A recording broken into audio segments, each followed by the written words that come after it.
പലർക്കും സാധാരണയായി കണ്ടുവരുന്ന കണ്ണിന് ചുറ്റുമുള്ള കറുപ്പ് അഥവാ ഡാർക്ക് സർക്കിൾസ്. ഒരു മനുഷ്യന് 7-8 മണിക്കൂർ ഉറക്കം ലഭിക്കേണ്ടിടത്ത് തീരെ ഉറക്കം ലഭിക്കായിക, വളരെയധികം മാനസിക സമ്മർദ്ദം അനുഭവിക്കുക, അമിതമായ കമ്പ്യൂട്ടർ ഉപയോഗം, മൊബൈൽ ഉപയോഗം, ടെൻഷൻ, പഠനഭാരം, ജോലിഭാരം, കുടുംബ പ്രശ്നം ഇങ്ങനെയുള്ളവരിൽ ഇത് കണ്ടുവരാറുണ്ട്. നമസ്കാരം, ഞാൻ ഡോക്ടർ പ്രിയ രാമചന്ദ്രൻ.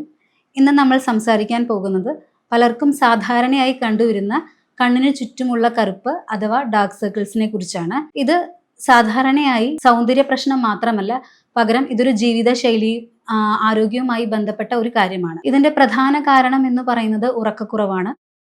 ഇടവിട്ട് ഉറക്കം എണീക്കുക, തീരെ ഉറങ്ങാൻ പറ്റായിക. സാധാരണയായി ഒരു മനുഷ്യന് 7-8 മണിക്കൂർ ഉറക്കം ലഭിക്കേണ്ടിടത്ത് തീരെ ഉറക്കം ലഭിക്കായിക ഇതൊരു കാരണമാണ് കണ്ണിന് ചുറ്റും കറുപ്പ് നിറം വരാനായിട്ട്. അടുത്ത കാരണം എന്ന് പറഞ്ഞു കഴിഞ്ഞാൽ വളരെയധികം മാനസിക സമ്മർദ്ദം അനുഭവിക്കുക, ടെൻഷൻ, പഠനഭാരം, ജോലിഭാരം, കുടുംബ പ്രശ്നം ഇങ്ങനെയുള്ളവരിൽ ഇത് കണ്ടുവരാറുണ്ട്. അടുത്തൊരു റീസൺ എന്ന് പറയുന്നത് കണ്ണിന് സ്ട്രെയിൻ ആണ്. അതായത് അമിതമായ കമ്പ്യൂട്ടർ ഉപയോഗം, മൊബൈൽ ഉപയോഗം. ഇപ്പോൾ ഇത് കുട്ടികളിൽ വരെ കണ്ടുവരുന്നുണ്ട്. ഒരുപാട് നേരം സ്ക്രീൻ ടൈം ഉപയോഗിക്കുക.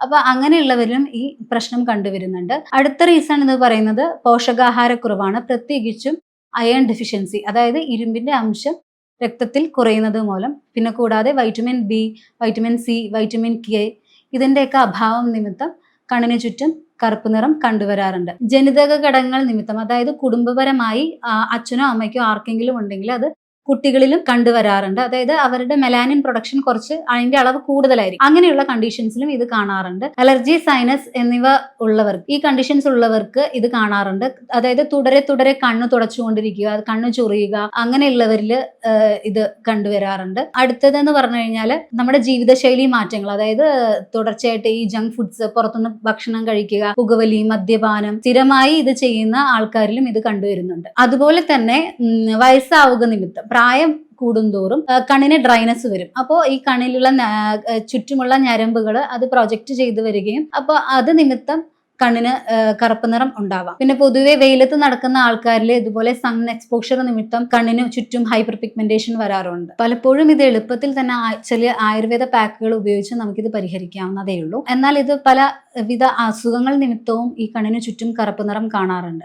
ആയുർവേദത്തിൽ ഇത് വാതവും പിത്തവും അസന്തുലിതമാവുമ്പോഴാണ് ഉണ്ടാവുന്നത്. ആയുർവേദത്തിൽ നമ്മൾ ചെയ്യുന്ന ട്രീറ്റ്മെന്റ് എന്ന് പറഞ്ഞു കഴിഞ്ഞാൽ നസ്യവും നേത്രതർപ്പണവും അഭ്യംഗവുമാണ്. അഭ്യംഗം ചെയ്യുന്നത് കൊണ്ട് കണ്ണിന് ചുറ്റുമുള്ള രക്തയോട്ടം കൂടുകയാണ് ചെയ്യുന്നത്. അതുപോലെ തന്നെ നമുക്ക് ഉപയോഗിക്കാൻ പറ്റുന്ന മറ്റൊരു ഔഷധമാണ് ത്രിഫല. ത്രിഫല നമുക്ക് രക്തശുദ്ധീകരണത്തിനും കണ്ണിന്റെ ആരോഗ്യത്തിനും ഏറ്റവും നല്ലൊരു റെമഡിയാണ്. അതുപോലെ തന്നെ നമുക്ക് വീട്ടിൽ തന്നെ ചെയ്യാൻ പറ്റുന്ന കുറച്ച് ഹോം റെമഡീസ് ഉണ്ട്. അതായത് വെള്ളരിക്ക നമുക്ക് കട്ട് ചെയ്ത് കണ്ണിലിടാം. കൂടാതെ അലോവേര ജെല്ല് പുരട്ടാം. പിന്നെ പാലും മഞ്ഞളും കൂടി അപ്ലൈ ചെയ്ത് പേസ്റ്റ് രൂപത്തിലാക്കി കണ്ണിന് ചുറ്റും പുരട്ടാം. റോസ് വാട്ടർ അപ്ലൈ ചെയ്യാം. ജീവിതശൈലിയിൽ തന്നെ ഏറെ മാറ്റങ്ങൾ വരുത്തിയാൽ തന്നെ നമുക്കിത് പരിഹരിക്കാൻ സാധിക്കും. നിർബന്ധമായും ഒരു 7-8 മണിക്കൂർ ഉറങ്ങാനായിട്ട് ശ്രദ്ധിക്കുക. വെള്ളം നന്നായിട്ട് കുടിക്കുക. കാപ്പി, പുകവലി അങ്ങനെയുള്ള ശീലമുണ്ടെങ്കിൽ അത് ഒഴിവാക്കാൻ ശ്രദ്ധിക്കുക. മൊബൈൽ, TV ഇങ്ങനെയുള്ള കൂടുതലായിട്ടുള്ള സ്ക്രീൻ ടൈം ഉണ്ടെങ്കിൽ ഇതൊക്കെ ഒഴിവാക്കാനായിട്ട് ശ്രദ്ധിക്കുക. ഇതൊക്കെ ചെയ്തിട്ടും ഇത് പരിഹരിക്കാൻ പറ്റുന്നില്ല എന്നുണ്ടെങ്കിൽ തീർച്ചയായും നിങ്ങളൊരു ഡോക്ടറെ സമീപിക്കേണ്ടതാണ്.